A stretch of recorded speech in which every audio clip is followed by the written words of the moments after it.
नमस्कार साथियों, आप सभी बच्चों का एक बार फिर से स्वागत है रुचि बिहार क्लासेस में। सबसे पहले आप सभी को नए साल यानी कि 2026 की ढेर सारी शुभकामनाएं। प्यारे साथियों, आप सभी अपना पूरा फोकस केवल पढ़ाई पे रखो, सिर्फ 1 महीना। प्यारे साथियों, आप सभी 1 महीना में जितना पढ़ाई कर सकते हो, जितना मेहनत कर सकते हो, उतना मेहनत करो, ठीक है? लगभग कुल मिला के आप सभी के पास 1 महीना का समय बचा हुआ है, ठीक है? 1 महीना में जितना मेहनत करोगे, उतना मार्क्स आएगा। मैं सभी बच्चों को बोल रहा हूँ, ठीक है? और प्यारे साथियों, आज नया साल भी है और आपसे भी क्या-क्या प्लान किए हो नए साल यानी कि 2026 में, ये कमेंट में ज़रूर बताइएगा, ठीक है? मैं आप सभी को डायरेक्ट टॉपिक पे लेके चलता हूँ क्योंकि हम सभी के पास 1 महीना का समय बचा हुआ है प्यारे बच्चों, ठीक है? देखो, मैं आप सभी को थोड़ा-सा डिटेल में समझा देता हूँ।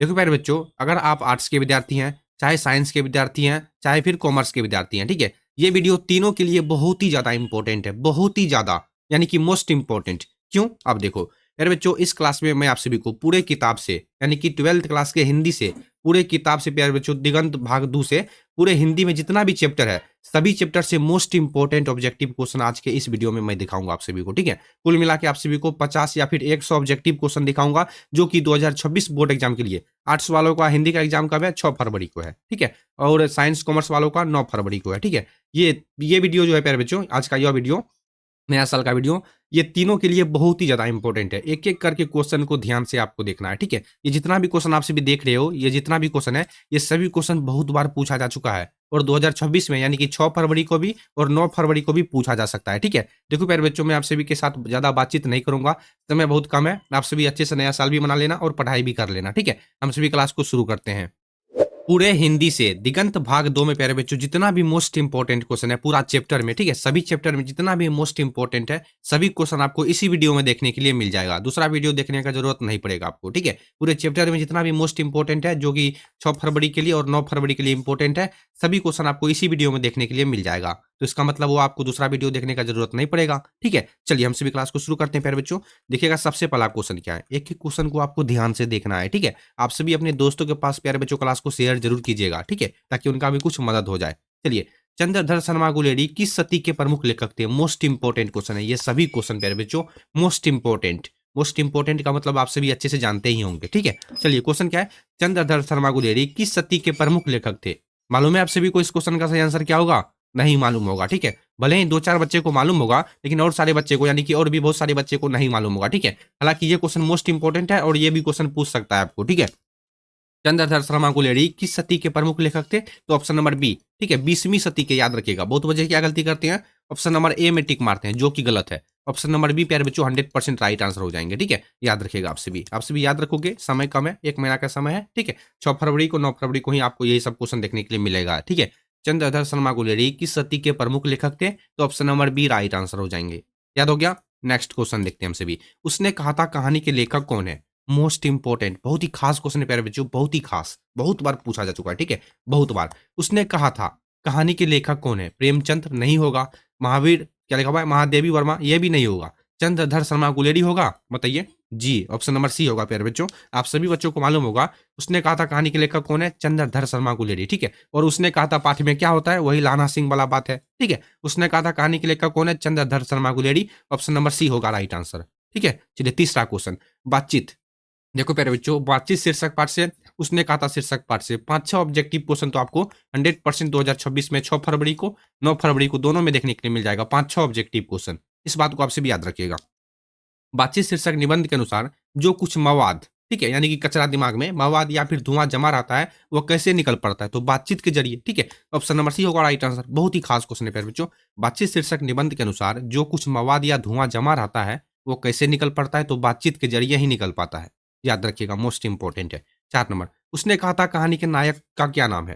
ठीक है, क्वेश्चन कहा है, उसने कहा था, 4 नंबर में क्वेश्चन है, उसने कहा था, तबीयत मेरा थोड़ा-सा खराब है प्यारे बच्चों, ठीक है? थोड़ा-सा सर्दी-खाँसी। उसने कहा था कहानी के नायक का क्या नाम है? उसने कहा था पाठ में जो सबसे मेन, ऐसे समझो, उसने कहा था कहानी में सबसे मुख्य पात्र कौन है? यही पूछ रहा है आप सभी को, ठीक है? नायक कौन है उस कहानी का? तो लहाना सिंह प्यारे बच्चों, ठीक है? ऑप्शन नंबर ए होगा राइट आंसर। उसने कहा था कहानी के नायक का क्या नाम है? तो लहाना सिंह। ऑप्शन नंबर ए। याद हो गया आप सभी को? 4 का राइट आंसर ऑप्शन नंबर ए हो जाएगा, ठीक है? चलिए, अगला क्वेश्चन।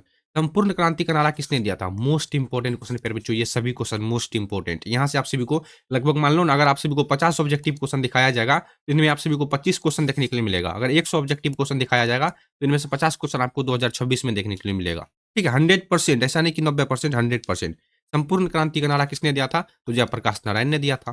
ठीक है, देखते जाओ, बस आप सभी ध्यान से देखते जाओ। ठीक है, संपूर्ण क्रांति का नारा किसने दिया था? जयप्रकाश नारायण ने दिया था। ठीक है, अर्धनारीश्वर कल्पित रूप है तो शिव और पार्वती का। ऑप्शन नंबर ए होगा राइट आंसर। आप सभी बस देखो क्वेश्चन आंसर को। ठीक है, क्वेश्चन आंसर को देखो, वीडियो को भगा भगा के मत देखिएगा, नहीं तो आपको बहुत कुछ छूट जाएगा। नहीं तो आपका बहुत कुछ छूट जाएगा प्यारे बच्चों, वीडियो को भगा भगा के मत देखिएगा। ठीक है, अर्धनारीश्वर कल्पित रूप किनका है? शिव और पार्वती का। याद हो गया ना आप सभी को? 6 का राइट आंसर ऑप्शन नंबर ए हो जाएंगे। नेक्स्ट क्वेश्चन, रोज कहानी में अतिथि बनकर कौन आता है? तो वही मालती के दूर के रिश्ते का भाई, जो कि बचपन में एक ही साथ खेला करते थे, पढ़ाई करते थे, स्कूल जाते थे। ठीक है कि नहीं? Option number C right answer है। रोज कहानी में अतिथि बनकर कौन आता है? तो मालती के दूर के रिश्ते का भाई। ठीक है, भाई बहन कहना उचित नहीं होगा क्योंकि दोनों आपस में सगा सहेली थे, है ना? रोज कहानी में अतिथि बनकर कौन आता है? तो मालती के दूर के रिश्ते का भाई। ठीक है, क्योंकि अब तो मालती मालती का शादी हो चुका है और मालती के पति का क्या नाम है प्यारे बच्चों? महेश्वर। महेश्वर क्या था? तो एक डॉक्टर था जो गैंग्रीन नामक मरीजों का हाथ पांव काटा करता था। ठीक है, हालांकि आपसे भी याद रखिएगा। एक लेख और एक पत्र में भगत सिंह ने किसको पत्र लिखा था? बहुत बच्चे यहाँ पर गलती करते हैं, जो कि राजगुरु में टिक मारते हैं, बिसिमल में टिक मारते हैं। सब क्या लिखा हुआ है? अशफाक खां, ये भी गलत है, सुखदेव होगा। ठीक है, एक लेख और एक पत्र में भगत सिंह ने सुखदेव सिंह को पत्र लिखा था। आपसे भी याद रखिएगा प्यारे बच्चों। ठीक है, 8 का राइट आंसर ऑप्शन नंबर ए हो जाएंगे, सुखदेव सिंह को। नेक्स्ट क्वेश्चन, ओ सदा निरा के लेखक कौन है? मोस्ट इंपोर्टेंट क्वेश्चन प्यारे बच्चों।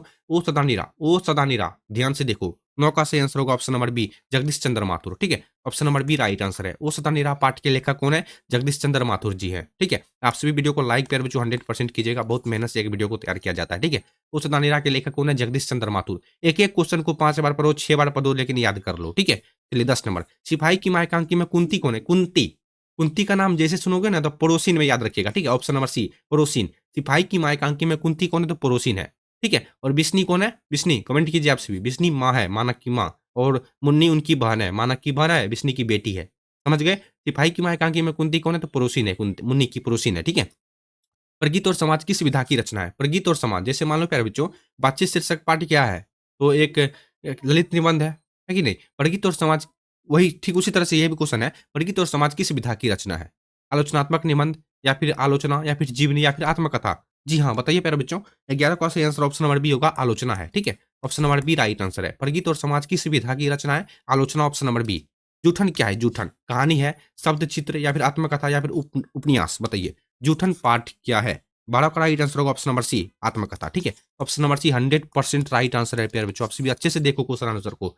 जूठन क्या है? आत्मकथा है। ठीक है, अगर आप सभी और भी क्वेश्चन देखना चाहते हो, हिंदी का अभी भी आई ऑब्जेक्टिव क्वेश्चन, तो आप सभी कमेंट कर देना, नहीं तो आप सभी इनसे पीछे जो ऑब्जेक्टिव क्वेश्चन का वीडियो आया था, आप सभी उनको भी देख सकते हो। ठीक है, प्यारे बच्चों, अगर आप सभी चाहते हो, यहाँ से आप सभी मेरी बातों को थोड़ा सा ध्यान से सुन लो, मैं आप सभी को कुछ बताने वाला हूँ। प्यारे बच्चों, क्या आप सभी चाहते हो, अगर आप आर्ट्स के विद्यार्थी हैं, चाहे साइंस के, चाहे कॉमर्स के, ठीक है, अगर आपको मैं 5 मोस्ट मोस्ट सब्जेक्टिव क्वेश्चन दिखा दूँ, मोस्ट सब्जेक्टिव क्वेश्चन जो कि 101% चांस वो पूछ सकता है, तो आप सभी के मन में क्या ख्याल आएगा? हाँ सर, दिखा दीजिए। तो प्यारे बच्चों, इनसे पहले वीडियो बना दिया गया है। अगर आप सभी क्लास 12th हिंदी के 5 मोस्ट सब्जेक्टिव क्वेश्चन देखना चाहते हो, जो कि 100% पूछा जा सके, 101% पूछा जा सके, तो इनसे पहले एक वीडियो बना दिया गया है, आप सभी चैनल पे जाकर के देख सकते हो। ठीक है, चलिए, जूठन क्या है प्यारे बच्चों? याद हो गया आप सभी को? 12 का right answer option number C, आत्मकथा है। ठीक है, याद रखिएगा, जूठन क्या है? आत्मकथा है। आप सभी टेलीग्राम को अगर आप अभी तक ज्वाइन नहीं किए हो, तो टेलीग्राम को ज्वाइन कर लेना। ठीक है, टेलीग्राम को ज्वाइन करना बहुत ही जरूरी होता है। ठीक है, आपको हर एक अपडेट मिलेगा कि क्या होगा,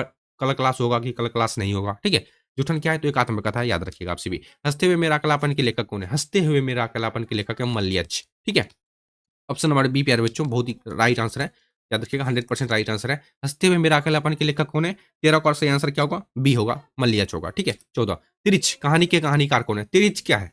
मालूम है आप सभी को? सब्जेक्टिव क्वेश्चन में पूछता है, हालांकि तिरिच क्या है, तो आप सभी को याद रखना है, तिरिच एक सांप से भी 100 गुना अधिक जहर वाला जीव है। ठीक है, तिरिच कहानी के कहानीकार कौन है? बताइए, तिरिच। उदय प्रकाश होगा, बालकृष्ण भट्ट तो बातचीत का है, चंद्रधर शर्मा को ये तो उसने कहा था, आज्ञा जी। बताइए क्या होगा इस क्वेश्चन का सही आंसर? तिरिच प्यारे बच्चों, 14 का सही आंसर ऑप्शन नंबर ए, उदय प्रकाश होगा। ठीक है, याद रखिएगा, तिरिच कहानी के कहानीकार कौन है? उदय प्रकाश जी हैं। ठीक है, 15 नंबर में, जयकृष्ण मूर्ति की इनमें से कौन सी रचना है? शिक्षा प्यारे बच्चों, शिक्षा। एक सेकंड, चलिए, जयकृष्ण मूर्ति की इनमें से कौन सी रचना है? तो आपसे भी याद रखिएगा, ऑप्शन नंबर ए राइट आंसर है, शिक्षा। ठीक है, शिक्षा शीर्षक पाठ के लेखक है जयकृष्ण मूर्ति जी। चलिए, जैसी, जैसी यानी कि जैसी किनका पूरा नाम है? तो मलिक मोहम्मद जैसी। जैसी किस शाखा के कवि हैं? जैसी किस शाखा के कवि हैं? तो ऑप्शन आपसे भी याद रखिएगा, ऑप्शन नंबर बी प्रेम मार्गी शाखा के कवि हैं, ठीक है। 16 का right answer option number B प्रेम मार्गी। जैसी यानी कि मलिक मोहम्मद जैसी किस शाखा के कवि हैं? तो प्रेम मार्गी शाखा के कवि हैं। सूरदास किस भक्ति धारा के कवि हैं प्यारे बच्चों? बताइए आपसे भी। अगर आपको मालूम है तो कमेंट कर दिया कीजिएगा, ठीक है। सूरदास किस भक्ति धारा के कवि हैं? 17 का सही answer option number B Krishna भक्ति धारा के प्यारे बच्चों, ठीक है। मोस्ट इंपोर्टेंट है ये सभी क्वेश्चन। सूरदास किस भक्ति धारा के कवि हैं? तो कृष्ण भक्ति धारा के कवि हैं। पद, पद दो गो है प्यारे बच्चों, आप सभी को मालूम है, तुलसीदास का और दूसरा क्या है? आप सभी कमेंट कर दो, मैं थोड़ा सा पानी पीता हूँ, ठीक है। चलिए, पद एक तुलसीदास का पद है और दूसरा किनका है? दूसरा सूरदास का है, ठीक है। और हमसे भी से क्वेश्चन पूछ रहा है 18 नंबर में, पद यानी कि तुलसीदास का किस भाषा का है? बताइए 18 का सही आंसर क्या होगा? जी, पद यानी कि तुलसीदास की भाषा क्या है? तो आपसे भी 18 का सही आंसर ऑप्शन नंबर सी अवधि याद रखिएगा, ठीक है, अवधि। पद तुलसीदास की भाषा क्या है? तो अवधि है, ठीक है। चलिए अगला क्वेश्चन, भूषण को भूषण की उपाधि किसने दी थी? भूषण को भूषण की उपाधि किसने दी थी? मालूम है आप सभी को? तो आप सभी याद रखिएगा प्यारे बच्चों, राजा रुद्र शाह, है कि नहीं? 19 का सही आंसर क्या होगा? ऑप्शन नंबर सी होगा राजा रुद्र शाह, ठीक है, याद रखिएगा। भूषण को भूषण की उपाधि किसने दी थी? राजा रुद्र शाह ने दी थी। कामायनी की कवि कौन है? कामायनी, बहुत बच्चे गलती करते हैं। जी, 20 का सही answer option number C Jaishankar Prasad होंगे, ठीक है। कामायनी के कवि कौन है? जयशंकर प्रसाद, ठीक है। पुत्र वियोग में माँ ने किसके भाई से अपने लाल को यानी कि अपने बच्चे को गोद से नहीं उतारता था? पुत्र वियोग शीर्षक पाठ में किसके भाई से, भाई मतलब डर से, किसके डर से अपने लाल यानी बच्चे को गोद से नहीं उतारता था? मिट्टी लगने के भाई से? नहीं, बच्चे को तो मिट्टी लग ही जाता है खेलते कूदते, ठीक है। कीड़ों के भाई से? ये भी नहीं। शीत यानी कि ठंड के भाई से प्यारे बच्चों, ठीक है, मेरे बच्चे को ठंड ना लग जाए इसलिए वो अपने बच्चे को यानी कि बेटे को गोद से नहीं उतारता था। पुत्र वियोग शीर्षक पाठ में भाई से अपने लाल को किसके क्या लिखा हुआ है? पुत्र वियोग शीर्षक पाठ में माँ ने किसके भाई से अपने लाल को गोद से नहीं उतारता? तो शीत यानी कि ठंड के भाई से। आप सब याद रखिएगा, option number C right answer है, ठीक है। ये सब क्वेश्चन आपको ही देखने के लिए मिलेगा, यही सब क्वेश्चन आपको देखने के लिए मिलेगा। शमशेर बहादुर सिंह को कवियों का कवि कहा जाता है। उनकी प्रसिद्ध कविता क्या है? आप सभी को मालूम है शमशेर बहादुर सिंह को कवियों का कवि कहा जाता है, लेकिन उनकी प्रसिद्ध कविता क्या है? मालूम है आप सभी को? उषा, ठीक है। उषा याद रखिएगा प्यारे बच्चों, बहुत ही फेमस है उषा। 22 का सही आंसर क्या होगा? 22 का सही आंसर ऑप्शन नंबर ए होगा। जनजन का चेहरा एक के रचनाकार कौन है या फिर लेखक कौन है? जनजन का चेहरा एक, तो आपसे भी याद रखिएगा गजानन माधव मुक्तिबोध, ठीक है। ऑप्शन नंबर ए सही आंसर है। जनजन का चेहरा एक के रचनाकार कौन है? गजानन माधव मुक्तिबोध। 23 का सही आंसर ऑप्शन नंबर ए। अधिनायक कैसी कविता है? अधिनायक बहुत ही खास। 24 का सही आंसर ऑप्शन नंबर बी व्यंग्य प्रधान, ठीक है। आपसे भी याद रखिएगा प्यारे बच्चों, अधिनायक कैसी कविता है? तो व्यंग्य प्रधान। नेक्स्ट, प्यारे नन्हे बेटे को कविता में लोहा किसका प्रतीक है? प्यारे नन्हे बेटे में लोहा जो है प्यारे बच्चों किसका प्रतीक है? तो कर्म का प्रतीक है कि नहीं? Option number B. प्यारे नन्हे बेटे को कविता में लोहा किसका प्रतीक है? कर्म का प्रतीक है। आप कैसा कर्म कर्म कर रहे हो, ठीक है, वैसा ही भोगोगे। हारजीत कविता के कवि कौन है? हारजीत, जी। 26 का सही आंसर होगा option number B Ashok Vajpeyi, प्यारे बच्चों याद रखिएगा। हारजीत कविता के कवि कौन है? तो अशोक वाजपेयी है, ठीक है। गाँव का घर कविता किस संग्रह से ली गई है? पूरे किताब से प्यारे बच्चों, ये सभी क्वेश्चन है पूरे हिंदी से, दिगंत भाग 2 से, ठीक है। दिगंत भाग 2 से ये सभी क्वेश्चन आपको देखने के लिए मिल रहा है, ठीक है। गाँव का घर कविता किस संग्रह से ली गई है? बताइए। तो 27 का सही आंसर ऑप्शन नंबर ए संस्यात्मा, ठीक है। ऑप्शन नंबर ए राइट आंसर है। गाँव का घर कविता किस संग्रह से ली गई है? संस्यात्मा। ध्यान से देख लो क्वेश्चन को, मेरा काम है आप सभी को सिर्फ पढ़ाना, एग्जाम में लिखना आपको पड़ेगा, याद करना आपको खुद पड़ेगा, ठीक है। मेरा काम है आप सभी को सही रास्ते पे लेके चलना। बालकृष्ण भट्ट किस युग के साहित्यकार हैं?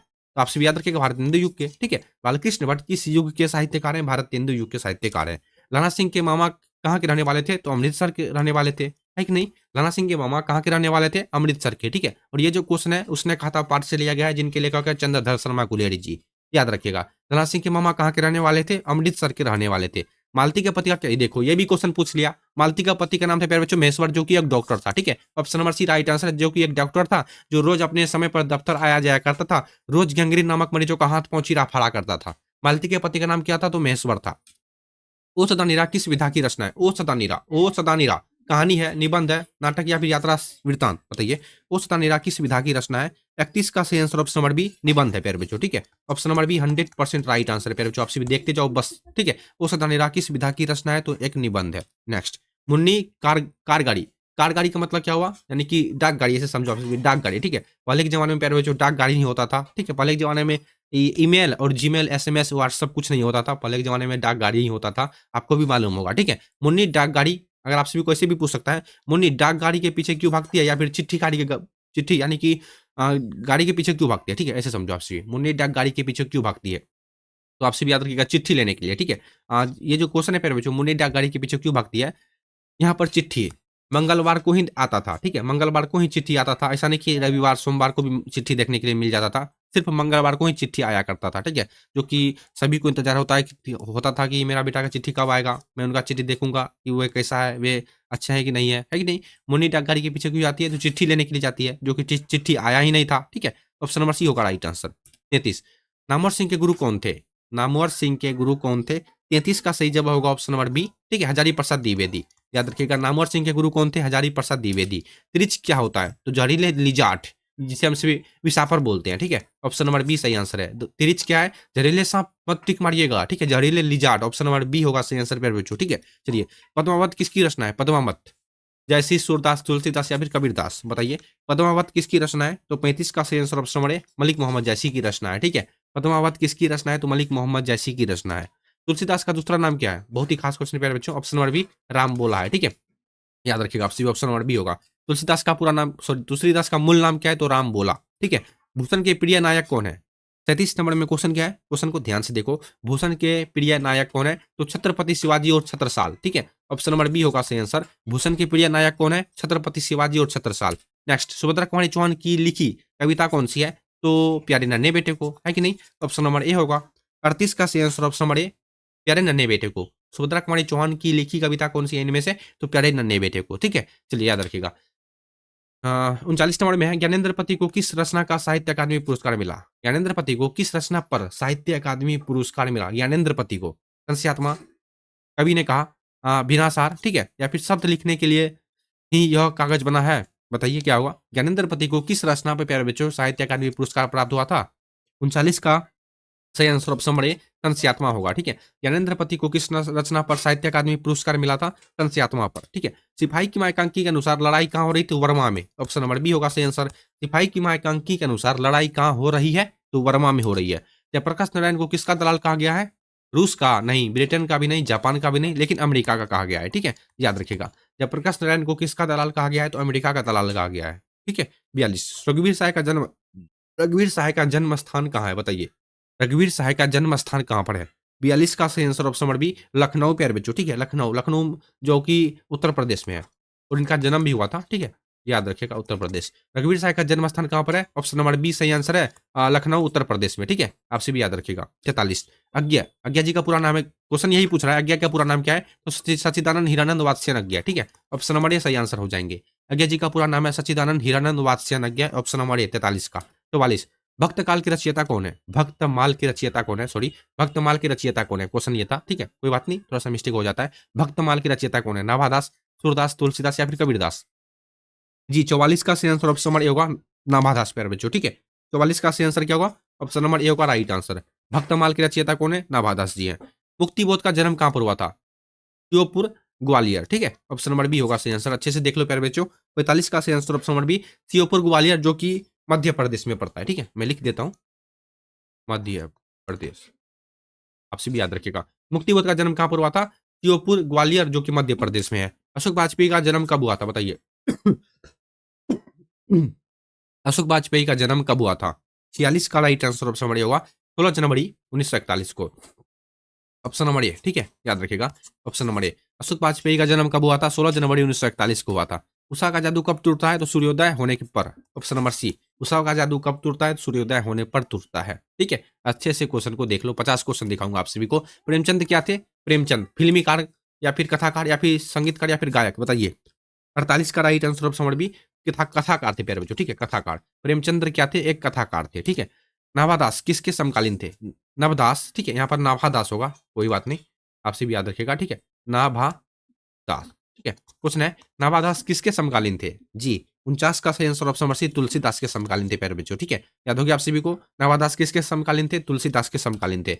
नेक्स्ट क्वेश्चन, अर्धनारीश्वर का संबंध किस विधा से है। अर्धनारीश्वर वही जिसमें भगवान शंकर आधा नारी और आधा पुरुष का रूप धारण किए हैं। अर्धनारीश्वर का संबंध किस विधा से है, 50 का सही आंसर ऑप्शन नंबर होगा निबंध है, ठीक है, याद रखिएगा। अर्धनारीश्वर का संबंध किस विधा से है, तो निबंध है, ठीक है। तो प्यारे बच्चों ये कुल 50 ऑब्जेक्टिव क्वेश्चन पूरे दिगंत, ठीक है, पूरे दिगंत भाग 2 से लिया गया था, जो कि मोस्ट इंपोर्टेंट क्वेश्चन था साइंस, कॉमर्स, आर्ट्स सभी बच्चों के लिए, ठीक है। आप सभी एक एक क्वेश्चन को ध्यान से देख लेना, अगर आप सभी को प्रश्न एक बार में नहीं याद हुआ है तो वीडियो को दोबारा देख लेना, लेकिन सभी क्वेश्चन को याद कर लो, वीडियो को सेव कर लेना। फिर बच्चों एग्जाम आते-आते आप सभी 2-4 बार देख लेना, याद हो जाएगा। 15-20 क्वेश्चन आपको देखने के लिए मिल जाएगा तीनों में, है कि नहीं? चलिए, तब तक आप सभी पढ़ते रहिए, मुस्कुराते रहिए। मिलते हैं हम सभी अगले वाले वीडियो में, तब तक के लिए बाय-बाय। और 2026 की तैयारी आप सभी अच्छे से कर लेना, ठीक है? समय बहुत कम है, 1 महीना का समय है। आप सभी नया साल अच्छे से मना लेना और पढ़ाई भी अच्छे से कर लेना, ठीक है?